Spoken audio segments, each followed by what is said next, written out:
স্বৈরাচার হাসিনার তৈরি শাহবাগ গণজাগরণ মঞ্চের অন্যতম সমন্বয়ক লাকি আক্তারের গ্রেফতারের দাবিতে মধ্যরাতে উত্তাল হয়ে উঠেছে রাজধানী শাহবাগ। বাংলাদেশ ছাত্র ইউনিয়নের সাবেক এই সাধারণ সম্পাদককে গ্রেফতারের 24 ঘন্টার আলটিমেটাম দিয়ে মিছিল নিয়ে শাহবাগে মোড়ে অবস্থান কর্মসূচি পালন করেছেন দাবি শিক্ষার্থীরা।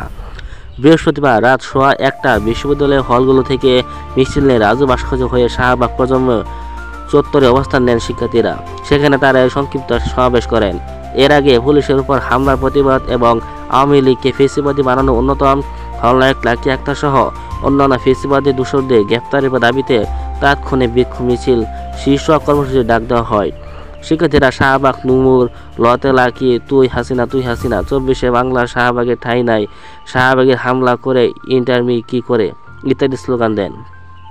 শাহবাগে অবস্থান কর্মসূচিতে শিক্ষার্থীরা বলেন, 2013 সালে গণজাগরণ মঞ্চ তৈরি করে বিচারহীনতার সংস্কৃতি তৈরি করেছে। তারা আবার সংঘবদ্ধ হওয়ার চেষ্টা করেছে। বাংলাদেশে আর শাহবাগ ফিরবে না। লাকি আক্তাররা বিচারহীনতার সংস্কৃতি তৈরি করেছিল, তারা আজ পুলিশের উপর হামলা করেছে। এই বাংলাদেশে আমরা আর শাহবাগে উত্থান মেনে নেব না।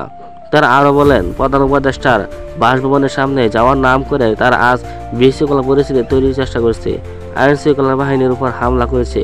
জাতিসংঘের মহাসচিব আসার আগে এই মুহূর্তে কারা বাংলাদেশকে বিশৃঙ্খলা করতে চায় তাদের মুখোশ উন্মোচন করা হোক। শিক্ষার্থীরা বলেন, অবিলম্বে যারা আজ পুলিশের উপর হামলা করেছে তাদের